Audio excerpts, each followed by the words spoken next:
Epstein is a gangster. If he's saying that he can take down the president and he has former presidents in dresses, this ain't no AI, baby. This Ask him if Putin has the photos of Trump blowing Bubba. And I thought I had Cirrus. What? You can just transfer prisons like it's the college portal? Like NCAA football or basketball, you can just transfer? The worst of the 20,000 Epstein emails. As we all know, the Epstein emails has been a large controversial take. What it represents is disgusting and everyone knows about it. But for whatever reason, everyone keeps saying, we need to release them, we need to release them, and then never do. Let's get into it. These are the top 21 things that I believe are most interesting, damaging, and shocking from all of them. Okay. Let's go. Number 21. This is an email from Jeffrey Epstein to Landon Thomas Jr., New York Times journalist, in 2015, after Landon Thomas said that everyone was coming to him thinking that he had juicy info on Epstein and Trump. Quote, read the BuzzFeed Read My Airplane Logs and Hawaiian Tropic contest, / have them ask my houseman about Donald almost walking through the door, leaving his... First thing I'm seeing right off bat, listen. I thought I was dyslexic for a second. I thought I had to pull on my glasses. Oops. How'd I do it? You know what I'm saying? Because I'm like, damn, why? I'm trying to read these words. BuzzFeed, Donad. Who's Donad? They're smart because you could easily search it up. You know what I'm saying? Quickly. So that's the number one thing. Whoever this is from Jeffrey E., he did it. Nose print on the glass as young women were swimming in the pool, and he was so focused he walked straight into the door. End quote. Not the most salacious thing in the world, to be honest, distracted by young women in a pool, but I figure we might as well start slow at the beginning. Number 20. Contained in the very same email thread about how people assumed there was juicy info, Epstein also says, quote, would you like photos of Donald and girls in bikinis in my kitchen? End quote. Fire. Still nothing. If they're above the age of 21, of course, absolutely. If it's under 21, disgusting, absolutely deplorable. How is he a president? If this is true, like, I don't know if this is true or not, you know? So, like, if this is true, how is someone in this still position? You know, how is someone still in this position if they were caught red-handed, and we don't know if he's caught red-handed, with, you know, underage women? You know, that's, like, gross, unless everyone is doing it. Up there in the higher rankings of society, you know? Explicitly wrong with that per se, but certainly a step up in severity. That is, Epstein offering ambiguous or potentially compromising photos of Trump to a reporter. Number 19. This is where things get much more complicated. Donald Trump has long maintained that he split away from Jeffrey Epstein entirely in the early 2000s. There's been multiple contradicting reasons directly cited for that breakup, let's call it. But all of them occur between 2004 and 2007. At least that's what we've been told.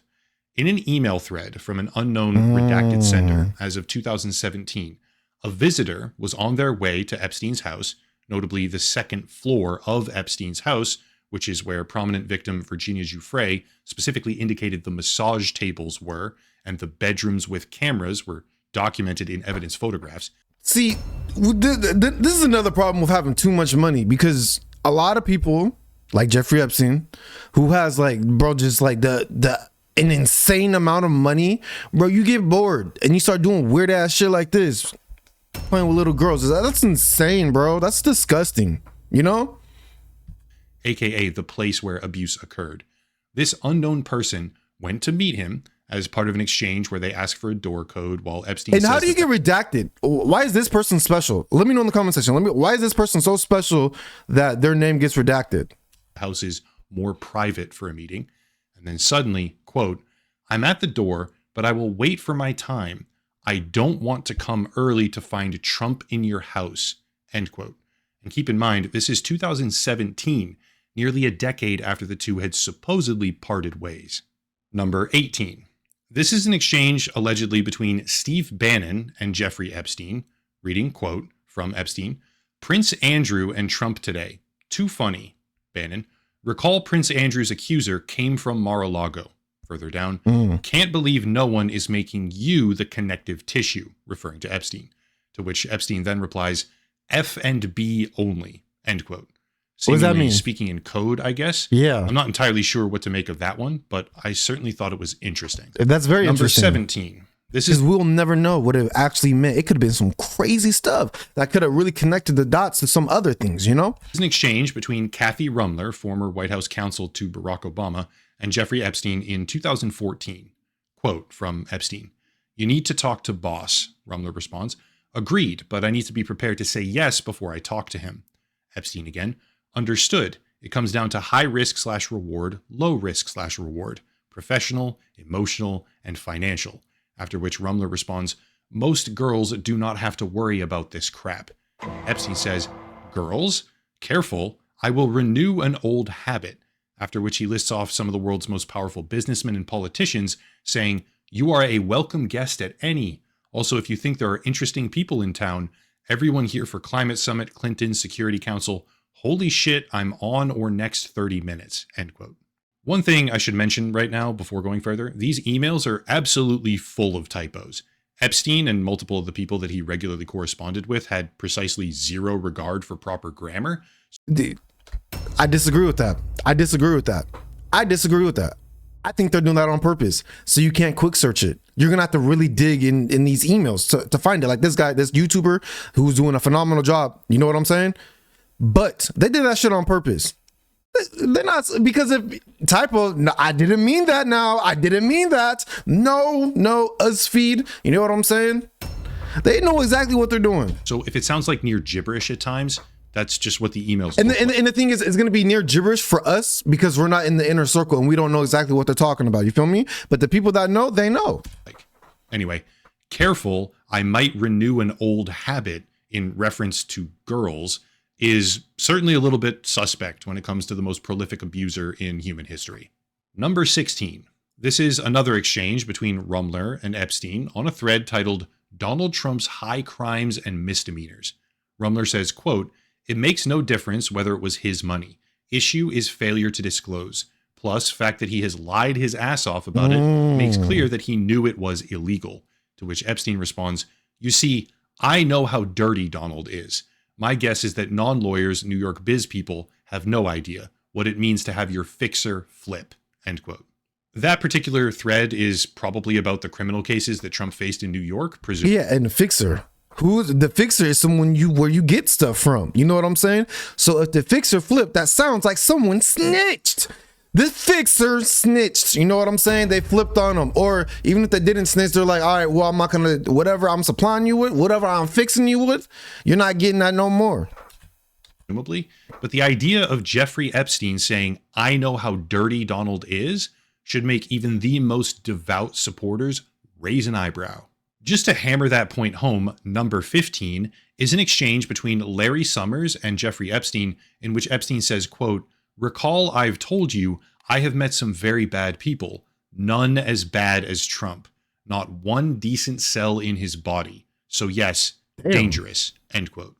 Ideally, at this point, the gravity of the situation is beginning to present itself, but we are truly, genuinely only just beginning. And this is coming from Jeffrey Epstein,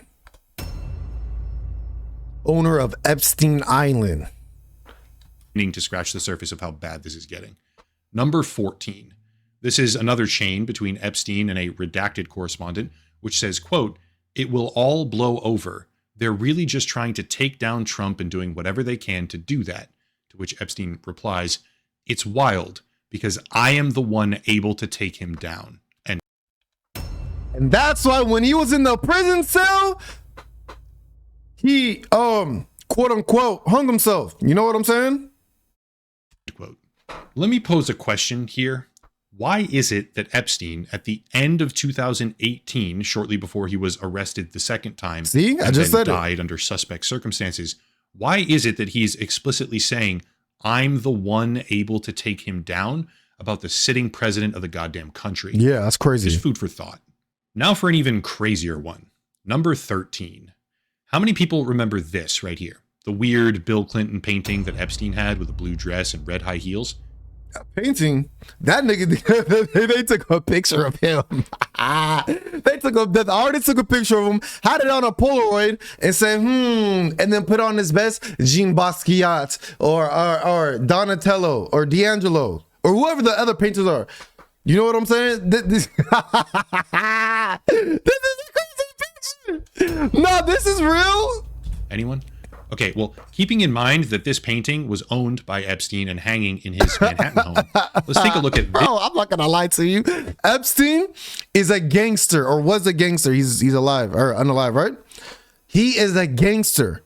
If he's saying that he can take down the president and he has former presidents in dresses, this ain't no AI, baby. This think about it, bro. You got to think how powerful Jeffrey Epstein was. And then you also got to understand there is someone always above that person. Whoever you think is the head of, there's always someone ahead of them. And then probably ahead of that person.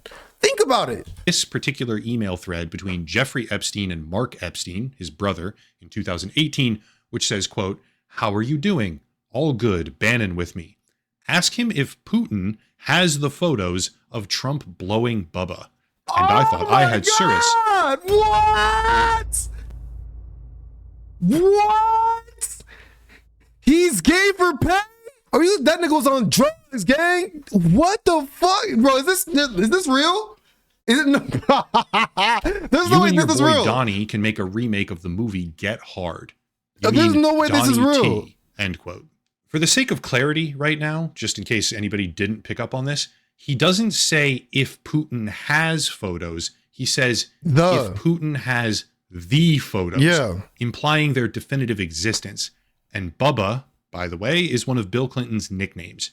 I have absolutely no idea what these emails actually mean, but I can certainly see why the Trump administration is so very desperate to stop the release of the Epstein. Wait, what?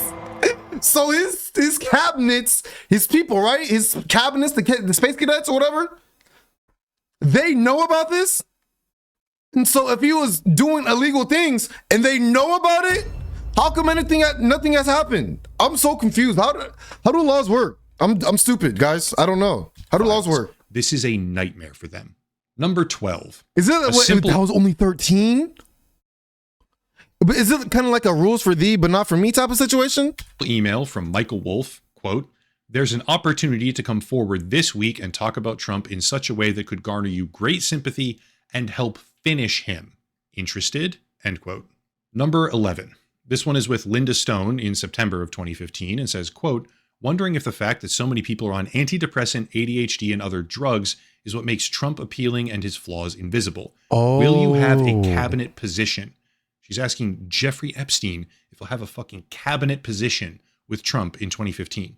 After which she also says, "Do you think he can win? Speak, please. What do you think?" To which he replies, "Too far to tell. We will know much more come October 15th. But then, after she asks, "You still in Paris?" Epstein says, "Trump Tower." Keep in mind, we have been repeatedly told to believe he was fucking Donald Trump! Allegedly! In my timeline, in my head, that's what makes sense. That's probably not what happened. That the two separated completely sometime in the early 2000s. But if that's true, why would Epstein's close friend be asking him whether or not he'll have a cabinet position while he stays at Trump Tower? Number 10. This exchange. Hey, and it's really like in corporate, I'm starting to notice something in corporate America. It's who you know. You have to network your ass off to get these high-ranking positions. I used to think that, damn, if I just work hard, I'm just gonna get promoted, and then I'm just gonna go and go. Clearly, you got, bro. How do I get in the how do I get in the Skull of Bones? How do I get in the Illuminati? Bro, these niggas is crazy, bro. Businessman, these niggas is crazy. Jabor Y and Epstein, where he says, quote, "In Paris today, headed for New York. Trump gives many new things to do." End quote. Once again, casting a very long, very deep shadow over the idea that these two men parted ways a decade earlier and never spoke again. There's a lot of corroboration that tale, that story, that talking point that they've been giving for like 20 years is not true. Number 9. Once again, Epstein and this Jabor Y person, quote, "Sorry, I just checked your email. What time you will leave to the airport? I hope you are in a better place now than New York. Sorry, yes, Palm Beach, all Trump people here." End quote. Again, 2016, all Trump people in Palm Beach, but somehow the president knows nothing about him and never spoke to him since 2004. None of it adds up.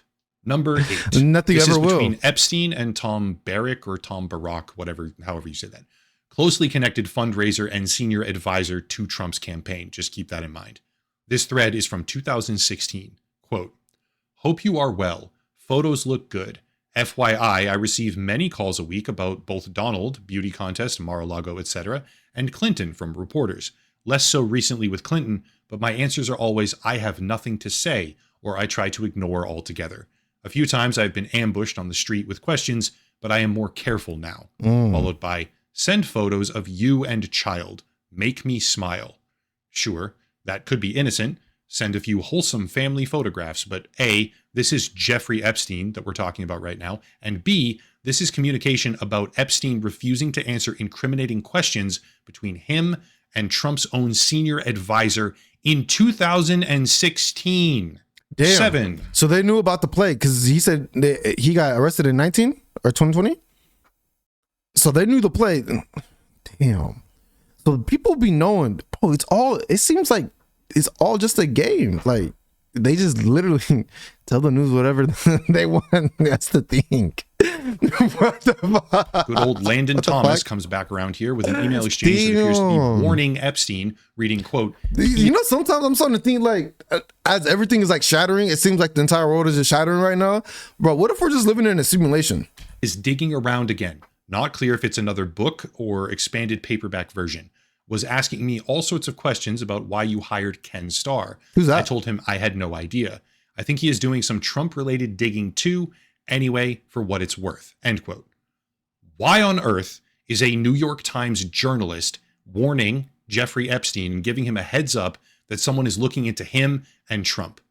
Why is that happening? And why is that happening at that time? Because listen though. Whoever this Landon Thomas Jr., I'm assuming, I don't know, but clearly Jeffrey Epstein has been paying him for many years, and he's a good friend of his, and they probably have people in place, and they probably buy out people in different industries so shit can go however they want it to go. You know what I'm saying? All you got to do is plant the seed. That person is there to plant seeds all the time. Allegedly. I don't know though, but that's what you know what I'm saying? That's what I'm thinking. During that year. Number 6, Landon Thomas to Jeffrey Epstein, quote, "He is scaring the shit out of me now. He could well tank the global economy. Can Barack talk sense to him anymore? Maybe it's time for you to jump in now. Given how he is throwing caution to the wind in such epic fashion, why wouldn't he take your call? Give it a shot." To which Epstein replies, "He feels alone and is nuts. I told everyone from day one, evil beyond belief mad, and most thought I was speaking metaphorically. It's obvious he could crack. Stormy Daniels, lies after lies after lies." End quote. The world's most notorious... That's why, because he was fucking a porn star? I mean, a corn star? Oh, shit. I can't be talking like this on YouTube. What's wrong with smashing a porn star, though? Like, I've never understood that. It's just because he's a president, so he has to be, like, more, like, a pristine? I feel like the people that are, like, everyone looks at as pristine and as perfect are, like, the most evilest people on the planet. Because clearly... Bro, we're human. We all have human emotions. You know what I'm saying? People that are just like robots, bro, don't trust those people. You know what I'm saying? Because if they're just robotic with you, they're robotic with everyone else. But when they get home and they take that mask off, you know what I'm saying? Who they really are, you have no idea. You know what I'm saying? Sex trafficker, okay? Directly referring to the sitting president as evil beyond belief. Number 5. Inexplicably, apparently emailed to himself from another account he controlled, Epstein sends a very long list of names. Rothschild, Rumler, Churkin, Schumer, Rockefeller, some names we know, some names we don't, across a wide range of political affiliations and business sectors. But that email is titled List for Bannon Steve, and it was sent in June of 2019. Okay. 1 month later, Epstein faced his second arrest. All these people allegedly have done some shit. You know what I'm saying? That's my interpretation of it. I don't know. I'm stupid, you know? I have IQ of like a squirrel. So but just assuming, you know, and allegedly, and allegedness, and everything allegedly. That's what I think. Know what that list is for. I don't know all the people that are on it, right? I don't recognize all of these names, but I can tell you that this is a tiny little fraction of the files that are being withheld from the public, and that the level of discrepancy between what we now see in black and white correspondence versus what the current administration has been incessantly claiming is unignorable. They are not telling the truth. Number 4, now for some of the most damning things, okay? In a 2018 email thread between Epstein and Donald Trump or Donnie sucking off Bubba is not important. That was number 13. So if he's saying now this is the more important stuff, holy. In Thorbjorn Jagland, we can see, quote, I think you might suggest to Putin that Lavrov can get insight on talking to me. Vitaly Churkin used to, but he died. So whoever Lavrov is probably like a Russian journalist. And so this is how look, this is how they're communicating with each other. Epstein is talking to journalists or Thorbjorn or something like that. You know what I'm saying? And then that goes and travels to some little report over here. And then this person tells this person, and then this person tells this person, and that person tells Putin. Which Epstein continues later. Churkin and was great. If Putin probably already knows, right? But if you lie or you make some mistake, they know through the chain of command, and they're gonna kill you, allegedly. I see that shit in movies. So I'm just assuming art imitates life and life imitates art. He understood Trump after our conversations. It's not complex. He must be seen to get something. It's that simple, end quote. Let's get something straight right now, okay? This is email evidence in 2018 of Jeffrey Epstein, who has repeatedly claimed explicitly to hold compromising information about sitting President Donald Trump, talking to the former Norwegian prime minister and saying that he coached Russia on how to handle Donald Trump. I don't care who you are or what politics or loyalty or affiliations you have. That's a fucking problem. Number 3. Shit. Damn, he sounds mad. Why is it a problem though? Let me know in the comment section. Why is that a problem? These last 3 years. Oh, because the other governments know what we're doing. We got hella rats and moles and shit, and they got rats and moles too. So everything is connected. It's like a spider web. Some of the most everything is connected. They're the ones that mainstream media have been fixating on, I guess, the most. But there's a very good reason. I'm starting to think that the global economy is made up. Dead ass though. For that. Allegedly. From Epstein to Ghislaine Maxwell, quote, I want you to realize that the dog that hasn't barked is Trump. Virginia spent hours at my house with him. He has never once been mentioned, police chief, etc. I'm 75% there. To which Maxwell replies, I've been thinking about that, end quote. Number 2. So Donald Trump has allegedly in these emails from this YouTuber from wherever is saying that Donnie, the Don, did not switch, did not say anything. He might be going mad. He might be nuts, but he didn't tell anyone anything. Email. Let me know in the comment section if I'm wrong. To Michael Wolff, quote, blank, Virginia Giuffre, we know that because of context now, blank worked at Mar-a-Lago. She was the one that accused Prince Andrew. Trump said he asked me to resign. Never a member ever. Of course he knew about the girls, as he asked Ghislaine to stop, end quote. And then lastly, number 1, the big cheese, from Michael Wolff to Jeffrey Epstein at the end of 2015, quote, I hear CNN planning to ask Trump tonight about his relationship with you, either on air or in scrum afterwards. Epstein replies, if we were able to craft an answer for him, what do you think it should be? Why the fuck? Is this real? Is this real? Is this real? I don't know if this is real. Is this AI? This is really what's going on? My mind is blown right now. Holy. Would they be able to craft an answer for him is the real question. As the president, I know he's been a figurehead. I know that every president's a figurehead, but still, this is insane. Is this real? And then finally, quote, I think you should let him hang himself if he says he hasn't been on the plane or to the House, then that gives you a valuable PR and political currency. You can hang him in a way that potentially generates a positive benefit for you. Or if it really looks like he could win, you could save him, generating a debt. Of course. Isn't that blackmail? What? I can save you now, but you already know what that entails, huh, Donnie boy? Bro, this shit is crazy. So what I'm understanding, oh my God. So what I'm understanding is the president may be right here. And they're like, damn, this is the president of the United States. There are a bunch of people over him that are coaching them. And they're coaching the other countries, their governments. This is insane. What the fuck, bro? What It is possible on? that when asked, he'll say Jeffrey is a great guy and he's gotten a raw deal and is a victim of political correctness, which is to be outlawed in a Trump regime. End quote. Those 21 emails, okay, I'll just let people kind of mull over and unpack those for themselves. Those 21 emails, although in proper context, I am absolutely positive that there's more, let alone the rest of the files that are being suppressed and withheld, but by this overtly corrupt administration. Those 21 email threads, let's call them, are the notable standouts of the latest Epstein document release that I saw. And if you go back across the saga thus far... Who is this guy? Who is he? These emails... Is this AI? Who is he? Is this real? Bro, I don't know what's real and what's fake anymore, bro. I just go to work, man. I just go to work. Emails make it abundantly what's real? clear, what's not? overwhelmingly clear that pretty much everyone involved has been lying through their teeth the entire time, and that the truth is absolutely horrific for Donald Trump. Like I said before, this is a developing story across many months that I'll talk about to the bitter end over and over. But for now, that's it. This guy better not ever show his face. I can tell you that. I don't want no smoke. I don't want me no nothing. Me know nothing. Okay, me know nothing. I don't know anything. I am slow. I am stupid. I am just a small person trying to make a living off YouTube. Okay. Please like, comment, subscribe. Peace.